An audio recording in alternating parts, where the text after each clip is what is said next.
E agora falando um pouco sobre os métodos contraceptivos, né? Bom, a gente sabe que o mais clássico, né, a famosa camisa de Vênus, como os antigos falavam, né, é a camisinha, que é o preservativo masculino, né, que é um rotório de látex, que é colocado revestido no pênis, né, para impedir que o espermatozoide ele atinja o óvulo, ou seja, é uma barreira física que a gente usa para impedir que ocorra a fecundação, né, ou seja, é um método contraceptivo. E também nos dias de hoje, né, não tanto assim nos dias de hoje, mas já há algum tempo já é estabelecido o uso da camisinha feminina, que também é um método físico, né, uma barreira física para impedir que os espermatozoides eles atinjam o óvulo. Né. E aqui também falando de outra barreira física, que é o diafragma, né, alguns deles eles possuem um líquido ali que ele é espermicida, ou seja, ele mata os espermatozoides, né, mas também ele acaba por ser uma barreira física colocada ali, e o dispositivo intrauterino que é o DIU, que existem vários tipos de DIU, né? Existem DIUs que são de cobre, outros DIUs que também liberam algum material lá, alguma substância que seja espermicida, né? Que mata os espermatozoides, e também é um dispositivo físico, né? Que você coloca lá. E quando eu estou falando físico, é porque são estruturas, né? São materiais que a gente coloca, usa na relação sexual para impedir a fecundação. E agora, os métodos que eles não são físicos, né? Por exemplo, quando a gente fala das pílulas anticoncepcionais, são hormônios que as mulheres tomam para enganar o ciclo ovulatório delas. Então, é como se elas estivessem regulando os hormônios de forma que eles impeçam a ovulação. Então, a mulher ela deixa de ovular. Então, não é uma barreira física, é um estímulo hormonal por meio de um medicamento, né? E aqui vale destacar que existem riscos no uso desse método de você tomar pílulas anticoncepcionais, porque já é bem conhecido na medicina, existem vários artigos relacionando o uso de anticoncepcionais com tromboses, né?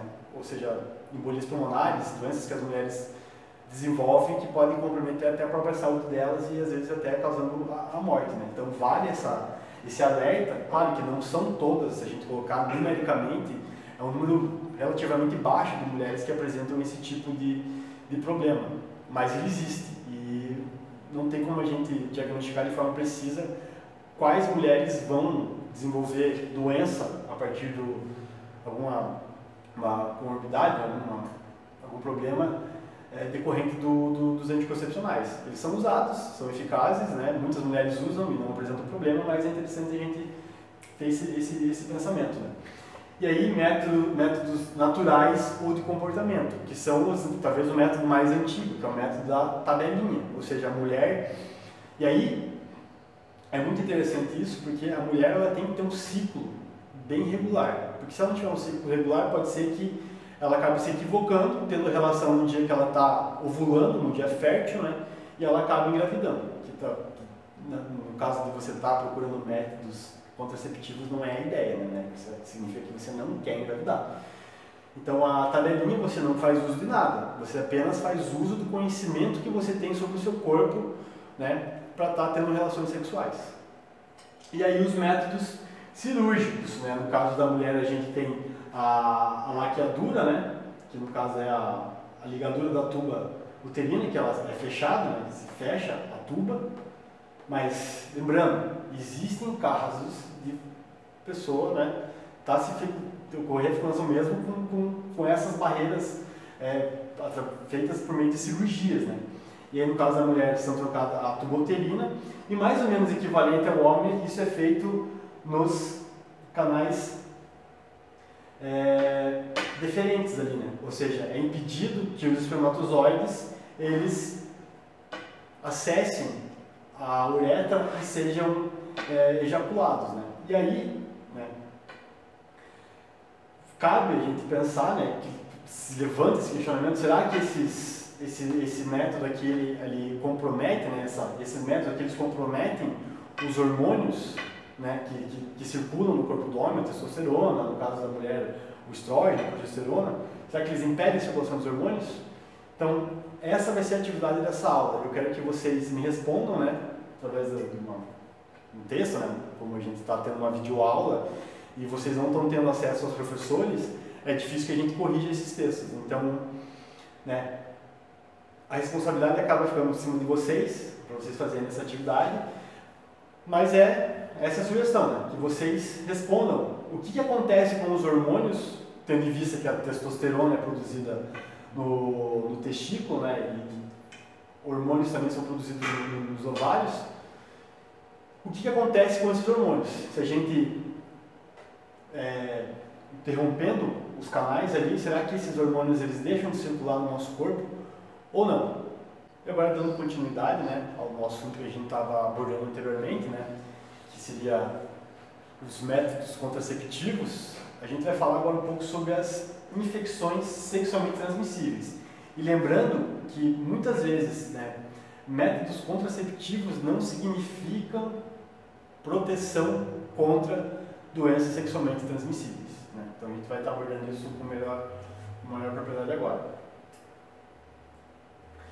Então quando a gente fala em doenças sexualmente transmissíveis, as que mais se destacam, né? Claro, não tem como a gente não falar da AIDS, que foi uma doença que em décadas passadas ela ainda é hoje em dia uma preocupação muito grande, né? Existem grupos de risco que são mais vulneráveis à transmissão do vírus da AIDS, né? E como que ocorre a transmissão do vírus da AIDS, né? Claro, ocorre através da relação sexual, né? Mas não é toda a relação sexual que vai fazer com que você seja contaminado pelo vírus da AIDS. Tem vezes que você precisa de uma massa viral específica para você estar se contaminando, né? E aí que vem a importância do uso da camisinha, porque a maioria das camisinhas, dentro daquela lubrificação dela, ela acaba tendo espermicida, né? E isso acaba por ter uma certa efetividade no impedimento da transmissão do vírus da AIDS, né, quando você usa a tal da camisinha, né, que são as barreiras físicas, tanto a camisinha masculina quanto a feminina. Então, quando a gente fala da AIDS, a camisinha, quando ela é usada da forma correta, ela consegue impedir sim a transmissão do vírus da AIDS. Essencialmente que um homem portador transmita para uma mulher saudável, né, porque o homem, devido à ejaculação, ele acaba transmitindo uma grande quantidade de massa viral para a mulher, né? Já a gente não observa essa mesma passagem de massa viral da mulher para o homem, né? E no caso, por exemplo, para uma mulher, às vezes conseguir contaminar um homem, ela precisa ter alguma fissura, precisa ter um contato com o sangue, né? Porque só, às vezes, o contato da pele ali não é suficiente para você estabelecer uma contaminação pelo vírus da AIDS.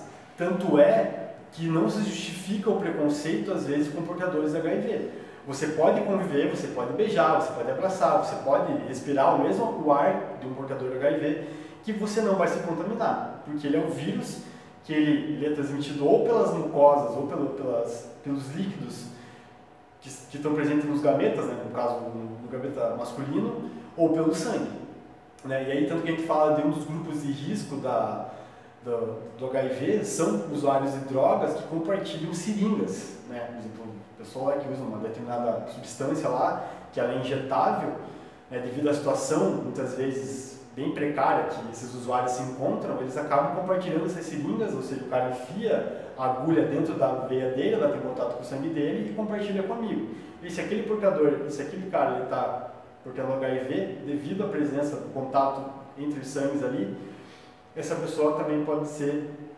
contaminada, né? Existem casos também da transmissão do HIV da mãe para o filho, né, pelo contato que existe durante o parto, né? Claro que existem métodos hoje de você fazer um parto lá que você consegue evitar o máximo de contato do bebê com a mãe, mas ainda assim é muito difícil a gente impedir que exista essa contaminação de mãe para o filho, né? E, né, o HIV, então, ele acaba sendo até hoje a doença sexualmente transmissível que mais preocupa tanto nós, seres humanos, como o Estado como um todo, né? O poder público como um todo, né? Tendo de vista que você, a partir do momento que você tem pessoas contaminadas, você precisa oferecer tratamento, né? E isso acaba recorrendo ao poder público, sendo que o tratamento às vezes ele é muito caro, né? E acaba se recorrendo, né? A responsabilidade ao poder público, né? Ao Estado, dar esse fomento, né? Dar condições para essas pessoas se tratarem. Isso é uma discussão muito interessante. E daí agora, né, as ISTs, que são, né, doenças sexualmente transmissíveis, né? E o que são ISTs propriamente ditas, né? O que é? Pode falar aí o que é uma IST? Infecções. Exatamente, são infecções sexualmente transmissíveis, né? E quais mais se destacam, né? A gonorreia, né, a hemorragia, a sífilis, a herpes genital, condiloma acuminado e as hepatites virais, né? Aí aqui vale destacar, né, as hepatites B, C e D, e aí no caso a hepatite C, que não tem cura, né? E é engraçado que 30% da população brasileira ela é cometida por hepatites. E a hepatite normalmente ela demora muito tempo para a pessoa sentir sintomas de hepatite. E várias pessoas acabam desenvolvendo um quadro mais grave, né, dessas hepatites pelo simples fato de não fazerem exames, né, não monitorarem, né, fazer exames de rotina para identificarem se tem alguma alteração, seja no fígado ou em outros órgãos do sistema ou até no próprio sangue, né. Então, são às vezes as condições graves, elas se tornam graves pela falta de comprometimento que as pessoas têm com a sua própria saúde, né. E aqui agora falando, né, dessas doenças de forma geral, quase todas elas são transmissíveis pelas mucosas, né? Quando a gente fala da herpes, quando a gente fala do condiloma, da sífilis, elas são doenças transmissíveis pelas mucosas. E, por exemplo, quando a gente fala da herpes, a gente sabe que tem a herpes que atinge a herpes bucal, né? Existem vários vírus da herpes, né? Mas a herpes genital, e ela tem uma condição de destaque, porque ela, durante a fase da pessoa, se ela não descobre já com precocidade que ela é portadora da herpes, pode ser que essa condição ela se torne cada vez mais grave ao longo do tempo, porque esse vírus ele tende a, de acordo com a imunidade da pessoa, ele se manifesta ou não. Então, às vezes, se a pessoa está com uma situação imunológica mais fraca, mais debilitada, a herpes pode comprometer essa pessoa de forma a ela podendo acabar de desenvolver outras doenças relacionadas, né? Infecções mais graves relacionadas. Assim como a sífilis, que ela é responsável por uma grande quantidade de cânceres intrauterinos, né? Ou seja, por causa a doença ela acaba comprometendo tanto o tecido da parede do útero que o tecido ele acaba perdendo controle sobre si, as células elas perdem controle sobre a sua mitose e acabam gerando tumores, né?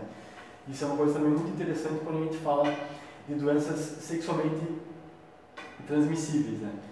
E aqui, né, é interessante, por a gente estar falando do livro didático, eu como professor, eu estou usando isso aqui para chamar vocês para interagirem com o livro, né? Então, toda a leitura, todo o entendimento, o entendimento geral sobre o conteúdo, ele é responsabilidade de você, aluno, em casa, né? E essencialmente agora, nesse momento de pandemia, e aí é uma coisa muito interessante que a autonomia que tem que se desenvolver em relação a você se apropriar do conhecimento, né? Então, você não tem professor, a escola está fechada.